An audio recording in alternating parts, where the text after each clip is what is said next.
नमस्ते साथियों, आपका स्वागत है आदिशक्ति सर्विसेज के हमारे YouTube चैनल में।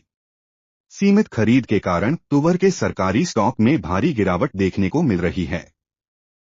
केंद्रीय बफर स्टॉक में अरहर, तुवर की मात्रा घटकर अब महज 50,000 टन के आसपास रह गई है। जानिए क्यों सरकार तुवर, देशी चना और काबुली चना पर भंडारण सीमा स्टॉक लिमिट लगाने पर मजबूर हुई। मोजाम्बिक और मलावी में भारी वर्षा और बाढ़ के कारण तुवर की फसल में हो रही देरी और इसके आयात पर पड़ रहे असर के बारे में पूरी जानकारी प्राप्त करें। केंद्रीय बफर स्टॉक में अरहर, तुवर की मात्रा घटकर अब महज 50,000 टन के आसपास रह गई है, जिसका प्रमुख कारण कुछ उत्पादक राज्यों में तुवर की खरीद सही ढंग से न हो पाना है।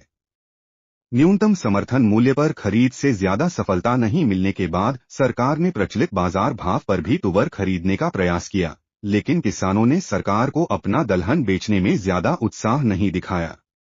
खाद्य एवं सार्वजनिक वितरण विभाग के वरिष्ठ आधिकारिक सूत्रों के अनुसार पिछले 2 वर्षों के दौरान सरकार घरेलू मंडियों में किसानों से पर्याप्त मात्रा में तुवर की खरीद करने में सक्षम नहीं हो सकी।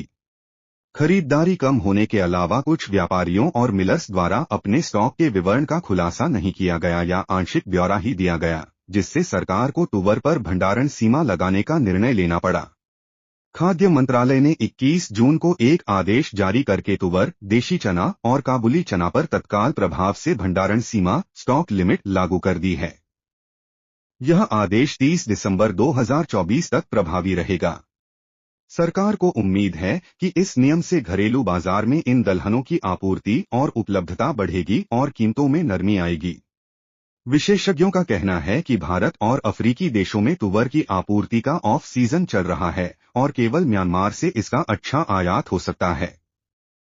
अफ्रीकी देशों जैसे मोजाम्बिक, मलावी और सूडान में अगले महीने के अंत या अगस्त की शुरुआत में तुवर की नई फसल की कटाई तैयारी शुरू होती है।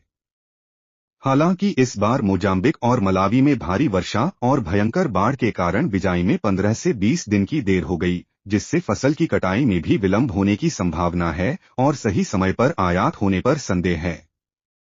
जहां तक काबुली चना का सवाल है, तो इसे प्रायः भंडार सीमा के दायरे से बाहर रखा जाता है, मगर इस बार इस पर भी स्टॉक लिमिट लागू कर दी गई है। देशी चना का उत्पादन कम हुआ है और विदेशों से भी सीमित आयात हो रहा है, जिससे इसकी उपलब्धता पर प्रभाव पड़ रहा है। सरकार को उम्मीद है कि भंडारण सीमा के इस कदम से इन दलहनों की आपूर्ति और उपलब्धता में सुधार होगा और कीमतों में स्थिरता आएगी। अगर आपको यह जानकारी उपयोगी लगी हो तो हमारे चैनल को सब्सक्राइब करें, वीडियो को लाइक करें और शेयर करें। और हाँ, कमेंट करके बताएं कि आप किस और जानकारी की उम्मीद रखते हैं। मिलते हैं अगले वीडियो में, तब तक के लिए नमस्कार।